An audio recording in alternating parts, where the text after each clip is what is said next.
My next guest wants to sue Al Gore for fraud. He hopes a legal challenge will settle the global warming debate once and for all. He's John Coleman, and he founded the Weather Channel. My favorite channel, has some of the hottest women there. And now he works as a weatherman for KUSI-TV in San Diego. He knows warm fronts like I know cold cuts. So, John, why do you want to sue Al Gore? Well, the deal is this, Greg. We have tried and tried and tried to get a debate on global warming with scientists on the other side. Al Gore or any of the scientists behind him over at the ONU-IPCC, we'd love to have a debate with him, but they say, oh no, the debate is over. Yeah. Well, now there are 30,000 of us. We have 30,000 scientists, 9,000 PhDs, who have signed up to debunk global warming. And they still won't listen to us. You realize that Fox is the only cable network that will put us on the air. CNN won't. That other thing, MSNBC, it won't. CBS, ABC, NBC, they scoff at us. We can't get on the air. If it weren't for the internet, you wouldn't even know I existed. Yeah, no, that's true. The whole deal is that somehow we have to be heard. So we figure maybe a court of law. Now, let me ask you, do you think, why hasn't Al responded to you? Is he scared, or is he just pretending you don't exist? Well, I think he regards us as just a little gnat. After all, he's a former vice president of the United States. He's got an Oscar. He's got a Grammy. He's got $100 million. He's got a Nobel Peace Prize. I'm going to scare him? I wish.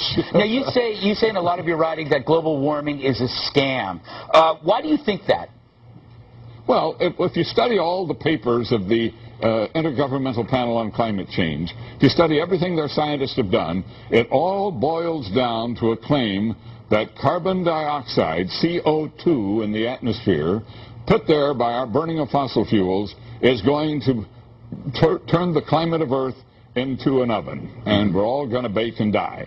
Well, that's sheer nonsense. We have been burning fossil fuels for 100 years. And what have we done so far? We might have raised the temperature by 1/10 of 1 degree, maybe. CO2 is a natural compound in the atmosphere. It's not a pollutant. No, plants have to have it. It's like water vapor. Every time I breathe out, I create it. It is no big deal, and it's certainly not going to end the world. No, if you believed what the global warming freaks are saying, it's something so evil, but it's no different than basic water vapor. I mean, it's just a substance that's out there. But I got to ask you, because there is so much science out there that's saying that this is purely hypothetical nonsense, why did it become such a widely held belief? Why is global warming so, I don't know, easily embraced by people in Hollywood, by people in the media? Well, it's the most amazing part of the story, really. How did it become such this huge accepted scam? I mean, it started off with some environmentalists and some one-world politicians at the UN who had World Earth Day in 1970, and out of that they finally managed to create this IPCC, Intergovernmental Panel on Climate Change at the UN. They claimed, of course, that that was had something to do with science. All it was an environmental advocacy group. Then Al Gore learned a little bit about CO2 in college. One course, learned a little, and all of a sudden he became an expert. So he becomes vice president. The UN starts foisting this thing on us. And the media, which loves a crisis, loves to tell us that the world is coming to an end, the media jumped aboard, and once the media was aboard, so you got the UN, you got Al Gore, you got the media, what are the politicians going to do? They follow. What's interesting is almost with every issue, with almost every issue, you're allowed some kind of debate or dissent. And this is worse, actually, worse than any kind of religion where you're not allowed to dissent. You can't say anything without being called an idiot or crazy. It's become a religion. That's exactly what it's become, an environmentalist religion. And, of course, green and environmentalism is a wonderful thing.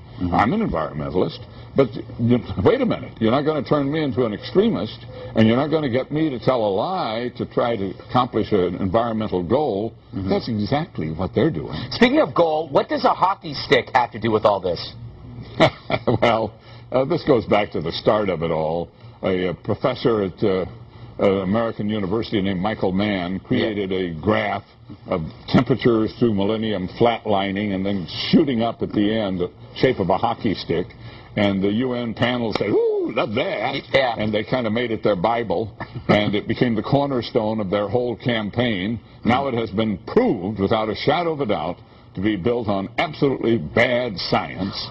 You can put any data into that formula, and it'll come out a hockey stick no matter what. Well, you know, John, the whole thing was manipulated. John, I'm actually looking forward to the return of the Ice Age, because I know that's going to be the next catastrophe, probably in the next decade. We got to run. Thank you, John Coleman, founder of the Weather Channel, my favorite channel, aside from Fox News Channel.